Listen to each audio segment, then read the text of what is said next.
الذكر فهل من مدكر بسم اللہ الرحمن الرحیم الف لام میم اللہ اعلم بمرادہ تنزیل الکتاب، اس کتاب کا نازل کرنا، لا ریب فی، جس میں کوئی شک نہیں ہے، من رب العالمین، تمام جہانوں کے پالنے والے کی طرف سے ہے۔ ام یقولون افترا، یا وہ کہتے ہیں کہ اس نے اس کو گھڑ لیا ہے، بلکہ هو الحق من ربک، یہ آپ کے رب کی طرف سے حق پر مبنی ہے۔ لتنذر قوما ما آتاہم، تاکہ آپ ڈرائیں ایسی قوم کو جن کے پاس نہیں آیا من نذیر، کوئی بھی ڈرانے والا، من قبل کا، آپ سے پہلے، لعلہم یہتدون، شاید کہ وہ ہدایت پا جائیں۔ اللہ الذی، اللہ تعالیٰ وہ ذات ہے، خلق السماوات والارض، جس نے پیدا کیا آسمانوں کو اور زمین کو، وما بینہما، اور جو کچھ ان کے درمیان میں ہے، فی ستۃ ایام، 6 دنوں میں، ثم استوى علی العرش، پھر وہ عرش پر مستوی ہوا، ما لکم، نہیں ہے تمہارے پاس، من دونہ، اس کے علاوہ، من ولی، کوئی دوست، ولا شفیع، اور نہ ہی کوئی سفارشی۔ افلا تتذکرون، کیا پس تم نصیحت حاصل نہیں کرتے ہو؟ یدبر الامر من السماء، وہ تدبیر کر رہا ہے معاملات کی، من السماء، آسمان سے، الی الارض، زمین تک، ثم یعرج الیہ، پھر یہ معاملات چڑھیں گے اس کی طرف، فی یوم، ایسے دن میں، کان مقدارہ، جس کی مقدار، الف سنۃ، 1000 سال ہے، مما تعدون، اس کے مطابق جو تم گنتے یا شمار کرتے ہو۔ یہ سورہ سجدہ مکی سورہ ہے، اور اس کے اندر بھی زیادہ تر عقیدہ آخرت کے حوالے سے بات ہوئی ہے، اعمال کے حوالے سے بات ہوئی ہے، اور اسی طرح کتاب اللہ اور رسول اللہ صلی اللہ علیہ وسلم کے متعلق اس کے اندر رہنمائی موجود ہے۔ نبی کریم صلی اللہ علیہ وسلم کا معمول تھا کہ آپ علیہ الصلوۃ والسلام جمعے کے روز فجر کی نماز پہلی رکعت کے اندر اس کی تلاوت کیا کرتے تھے۔ اس سے اس کی مزید اہمیت بھی واضح ہوتی ہے کہ اس کے ایسے احکامات ہیں، اس میں ایسی چیزیں ذکر کی گئی ہیں، ایسی تعلیم ہے جس کو ہر ہفتے دہرایا جاتا ہے، ہر کانوں تک پہنچایا جاتا ہے کہ ان باتوں پہ غور کیجیے۔ اس میں بڑی حکمت ہے۔ مثلا جمعے کے اندر نبی علیہ السلام جو سورہ پڑھتے تھے نا، سورہ غاشیہ ہے، سورۃ الاعلیٰ ہے، ٹھیک ہے، ان پہ غور کریں تو وہ انسان کے معاملات کو اور انسان کے عقیدے کو اور انسان کے عمل کو کس طرح درست کرتی ہے۔ اسی طرح سورہ جمعے کے روز سورہ کہف ہے، اس کے اندر بہت ساری انسان کے لیے ہدایات ہیں جو بار بار، اور آخری بات اس حوالے سے کہ یہ کچھ چیزیں خاص کیوں ہیں کہ بعض معاملات ایسے ہیں کہ بار بار تکرار کے ساتھ وہ دہرائے جاتے رہیں تو انسان ایسے سمجھے کہ جس طرح نکل ہوتی ہے نا، اس کے اوپر پالش ہوتی ہے، ٹیوننگ ہوتی ہے، اس کی ریہرسل ہوتی رہتی ہے، ذہن تازہ ہوتا رہتا ہے، بار بار وہ چیزیں دہرانے سے انسان ان کو سیٹ کرتا ہے، کیونکہ وہ انتہائی ضروری ہیں۔ اگر ان معاملات پہ انسان غور نہیں کرے گا تو یقیناً دینی اعتبار سے وہ بہت بڑا خسارہ اپنا کر بیٹھے گا۔ اس لیے ان چیزوں کو بار بار دہرایا گیا، اور نبی کریم صلی اللہ علیہ وسلم نے اپنے معمول کے ذریعے اس کی طرف اشارہ کیا کہ ان کے اوپر غور و فکر کرنا، ان کو دیکھنا اور سمجھنا، یعنی ہفتے کے اندر ایک دن، یعنی جمعے کے روز مسلسل، اور اسی طرح یہ چیزیں ہیں تاکہ ان کے اوپر انسان غور و تدبر کرتا رہے اور اپنے اعمال کی فکر کرتا رہے۔ تو الف لام میم یعنی حروف مقطعات سے اس کا شروع ہو رہا ہے، یعنی جس کا معنی اللہ تعالیٰ کے سپرد ہے، اللہ تعالیٰ ہی اس کے بہتر معنی کو جانتے ہیں۔ تنزیل الکتاب لا ریب فی، مشرکین مکہ کا اعتراضات تھے، اور آج بھی بہت سارے لوگ اعتراضات کرتے ہیں ملحدین قسم کے، کہ اس کتاب اللہ کے بارے میں اس میں کیڑے نکالنے کی کوشش کرتے ہیں، کوئی عیب نکالنے کی کوشش کرتے ہیں، اس کے احکامات کو جھوٹا ثابت کرنے کی کوشش کرتے ہیں۔ ایسا تو ممکن ہی نہیں ہے نا، یہ تو اللہ نے چیلنج دے رکھا ہے کہ اگر یہ اللہ کے علاوہ کی طرف سے ہوتا تو تم اس جیسی کوئی نہ کوئی صورت بنا لاتے۔ اگر تم یہ کہتے ہو کہ اس قرآن میں کوئی شک ہے تو پھر اس طرح کی کوئی اور صورت لے آؤ، کوئی ایک آیت لے آؤ، ایک یعنی 10 پاروں کا چیلنج، ایک کتاب کا، پھر 10 پاروں کا، پھر ایک سورہ کا چیلنج کیا. تو فرمایا تنزیل الکتاب لا ریب فیہ، اس کتاب کا نازل ہونا اللہ کی طرف سے ہے اور اس میں کوئی شک نہیں ہے. اور دوسری بات جو مفسرین نے یہاں لکھی ہے کہ یہ بار بار بات دہرانے کی، ایک تو یہ ہے کہ جو ملحدین ہے نا ان کے اشکالات، ان کا جواب ہے اس کے اندر، اور دوسری چیز ہے کہ بار بار انسان کو جو مومن ہے اس کے اوپر یقین رکھتا ہے اس کو تنبیہ کی جا رہی ہے کہ بھائی حق بات یہ ہے، کہیں دوسرے وسوسوں کا شکار ہو کے، دنیا کا شکار ہو کے، اور دنیاوی سائنس اور ٹیکنالوجی کے جو نظریات آنے والے ہیں ان کا شکار ہو کے اس کا انکار نہیں کرنا ہے. اس میں شک نہیں ہے، اس میں دیکھو گے اس میں کمی جھول شک ہو سکتا ہے اور ہوتا ہے، کیونکہ وہ انسانی تخلیق ہوتا ہے. یہ انسان کی تخلیق نہیں ہے بلکہ یہ خالق کائنات کا کلام ہے. ٹھیک ہے، یہ اس کی صفت ہے اور زندہ معجزہ ہے. اور نبی کریم صلی اللہ علیہ وسلم کو جو سب سے بڑا یعنی قیامت تک کے لیے رشد و ہدایت کا معجزہ دیا گیا وہ یہی کتاب ہے. تو فرمایا اس کا نازل ہونا رب العالمین کی طرف سے ہے، اس میں کوئی شک نہیں، یعنی دونوں چیزوں میں کسی طرح کا کوئی شک نہیں. یا وہ کہتے ہیں ہم یقولون افترا، کہ محمد صلی اللہ علیہ وسلم نے خود، یعنی یہ محمد صلی اللہ علیہ وسلم کا کلام ہے واضح. تو فرمایا بل هو الحق من ربک، بلکہ یہ تمہارے رب کا کلام ہے اور اسی کی طرف سے حق اور سچ کے اوپر مبنی ہے. لتنذر قوم ما اتاہم، اس کے مقاصد میں سے ایک بڑا مقصد کیا ہے کہ آپ ایسی قوم کو ڈراؤ جن کے پاس کوئی ڈرانے والا نہیں آئے. یعنی مکے کے اندر نبی کریم صلی اللہ علیہ وسلم کی یعنی جناب اسماعیل علیہ السلام کے بعد وہاں وہ آئے تھے نا، انہوں نے اس مکے کو آباد کیا، پھر ان کی نسل سے وہاں کوئی پیغمبر کوئی نبی دوسرے علاقوں میں تھے وہ آتے رہے، ٹھیک ہے، اس کے مناسک کو ادا کرنے کے لیے.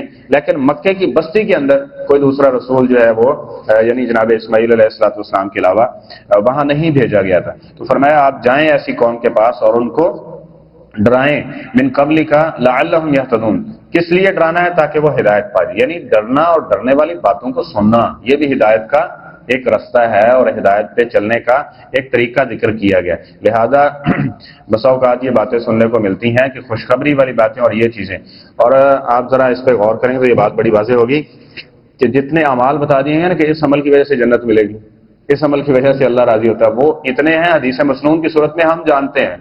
ٹھیک ہے، اور حدیث مسنون میں تو ہے ہی ہے، ہم نے اتنے بنا لیے ہیں، یعنی یہ ٹونے ٹپانے اور اس طرح کی چیزیں کہ اتنے نفل پڑھو گے اتنے ہزار نیکیاں، اتنے کروڑ نیکیاں، یعنی نیکیاں ہم نے اتنی بنا لی ہیں، اتنی بنا لی ہیں. ٹھیک ہے، اگر ہم انہیں پہ عمل شروع کر دیں نا تو اور نیکیوں کی ضرورت نہیں ہے، نیکیاں بنانے کی ضرورت نہیں ہے. جبکہ گناہوں کے اوپر پردہ ڈالا جا رہا ہے، اس گناہ کے اوپر بات نہ کریں، اس گناہ پہ آپ دیکھیں شرک کے اوپر بات کرنا مشکل ہوتا جا رہا ہے. صحابہ کرام رضوان اللہ تعالی علیہ مجمعین ان کے دفاع میں بات کرنا مشکل ہوتا جا رہا ہے. سود کے اوپر بات کرنا کیا ہوتا جا رہا ہے؟ مشکل ہوتا جا رہا ہے. خاموش ہو جاؤ بھائی. شراب کی حرمت کے اوپر بات کرنا کیا ہوتا جا رہا ہے؟ مشکل ہوتا جا رہا ہے. کہ یہ نیکیاں آئے روز بنتی جا رہی ہیں. حالانکہ ایمان کو بچانے کے لیے اور عقیدہ سلامت رکھنے کے لیے برائیوں سے بچنا بھی کیا ہے؟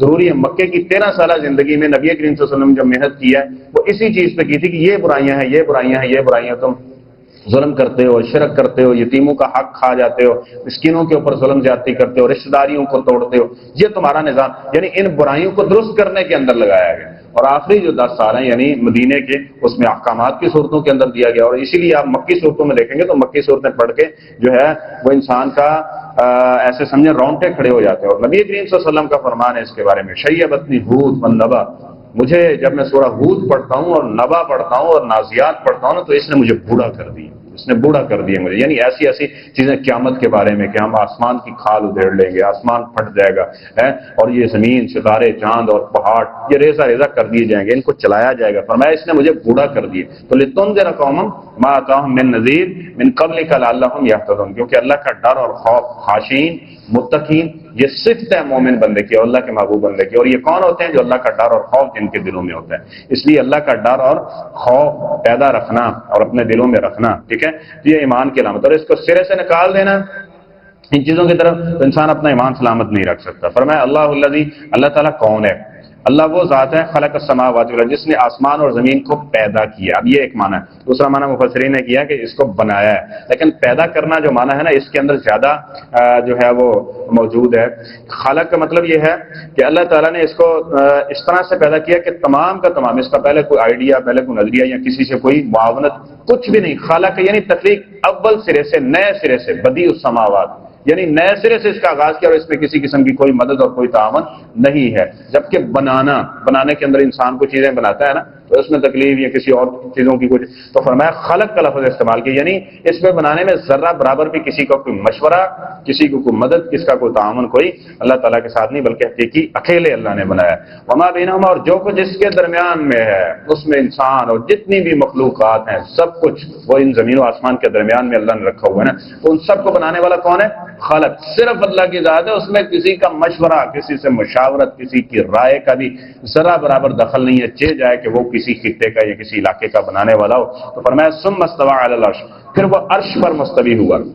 اب یہاں کچھ صوفیاء کرام ہیں، اب ان کی تفاصیل کو دیکھیں گے تو وہ کہتے ہیں کہ اللہ نے زمین و آسمان بنا دیا، 6 دنوں کے اندر اللہ نے اس کی بات تخلیق کی، اس کے بعد اللہ اس زمین و آسمان سے کٹ آف ہے، اب اس نے اوتاد بنائے ہیں، کتب بنائے ہیں، غوث بنائے ہیں، اب وہ سارے علاقے ان کے سپرد کر دیے ہیں، فلاں علاقے میں یہ ہے، فلاں علاقے میں یہ ہے، وہ آگے یہ سارا نظام چلا رہے ہیں، ٹھیک ہے، وہ یہ سارا کچھ کر رہے ہیں۔ تو یہ عقیدہ قرآن و سنت کے اور انبیاء کی جو دعوت ہے، سارے کے سارے انبیاء کرام ان کی دعوت کے بالکل مخالف اور متضاد کھڑا ہوا ہے، ٹھیک ہے۔ تو اس لیے فرمایا وہ عرش پر مستوی ہے، اور آگے بات آ رہی ہے مالک من دونہ من ولی ولا شفیع، تمہارا کوئی دوست نہیں ہے اور تمہارا کوئی سفارشی نہیں ہے۔ یہ کیوں کہا گیا؟ تمہارے دوست تو ہوتے ہیں، ٹھیک ہے، جس طرح نبی کریم صلی اللہ علیہ وسلم نے بھی دوستی کا ذکر کیا اور کہا کہ آدمی اپنے دوست کے دین پر ہوتا ہے، یعنی حقیقی دوست جو آخر دم تک کام آئے وہ اللہ کے سوا کوئی نہیں ہے۔ ایک وقت آئے گا کہ سب لوگ کیا کہہ رہے ہوں گے؟ رب نفسی رب نفسی، اللہ مجھے میری جان، حالانکہ یہ تعلق باقی رہے گا قیامت کے دن اللہ، لیکن کچھ مرحلہ ایسا آئے گا کہ دوستی اس وقت میں کیا ہوگی؟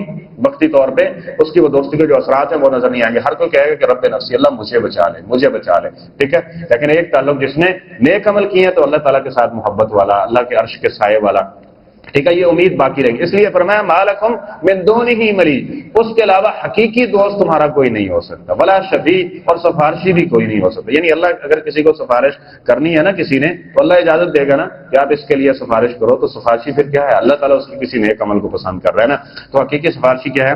تو ان دونوں بنیادوں کے اوپر دیکھیں گے آپ شرک ہو رہا ہے، کیا کہ یہ اللہ کے ولی ہیں جی، اللہ کے ولی ہیں، اسی بنیاد پہ شرک ہو رہا ہے نا، اور شرک کا آغاز بھی اسی سے ہوا تھا، قوم نوح، ٹھیک ہے، نوح علیہ الصلوۃ والسلام کی قوم، بد، سبا، یغوث، یعوق اور نصر، جن کا ذکر سورہ نوح کے اندر کیا گیا نا، یہ 5 بزرگ تھے جن کے نام پہ اس شرک کی بیل بوٹی اس دنیا کے اندر چلائی گئی۔ اور اس طرح دوسرا کیا ہے؟ مشرکین مکہ سب سے زیادہ ان کی شرک کی بنیاد کیا تھی کہ ہؤلاء شفعاؤنا عند اللہ، ہمارے عمل کرتوت بڑے بھڑے ہیں لیکن ہمارے مرشد ہمارے وہ بڑے پہنچے ہوئے ہیں، وہ ہماری سفارش کر کے ہمیں چھڑوا لیں گے۔ تو فرمایا ما لکم من دونہ من ولی، یہ عقیدہ نظریہ نکال دو، تمہارا کوئی دوست اور کوئی شفیع سفارشی نہیں ہو سکتا۔ افلا تتذکرون، دنیا کے اندر ایک دوسرے سے تعلق ختم کر دیتے ہیں، یہ چھوٹی چھوٹی چیزوں کے اوپر آپ نے نظرانہ نہیں دیا، سال کے بعد اگر آپ ان کو دیکھنے نہیں جاتے، سلام کرنے نہیں جاتے، تو تعلق آپ کا کمزور ہو جاتا ہے، اور آپ کہتے ہیں کہ یہ ہماری قیامت کے دن سفارش کریں گے، جس دن خونی رشتے ختم ہونے والے ہیں۔ تو فرمایا یدبر الامر من السماء الى الارض، وہ آسمان سے زمین تک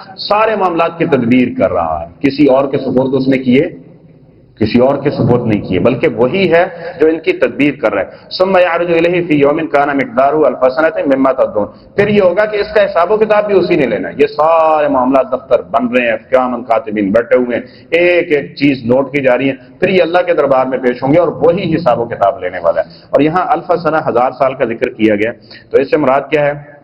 اس سے 2 معنی مفسرین نے زیادہ تر ذکر کیے ہیں۔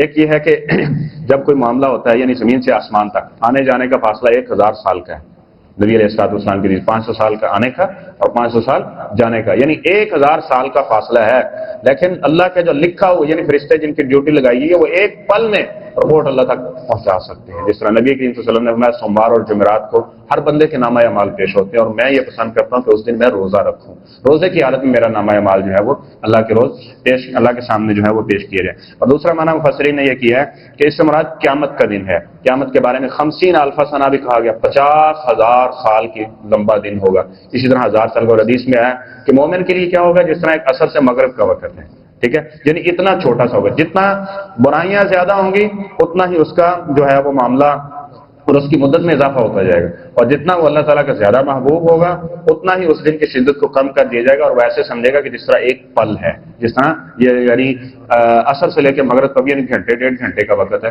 یعنی یہ اس کے عمل کے برابر موقوف ہے۔ تو فرمایا الف سنۃ مما تعدون، جو تم شمار کرتے ہو نا اس حساب کے ساتھ، لیکن وہ ہے ایک ہی دن، کسی کے لیے 50,000 سال کا ہے، کسی کے لیے 1000 سال کا ہے، اور کسی کے لیے کچھ گھنٹوں کا ہے۔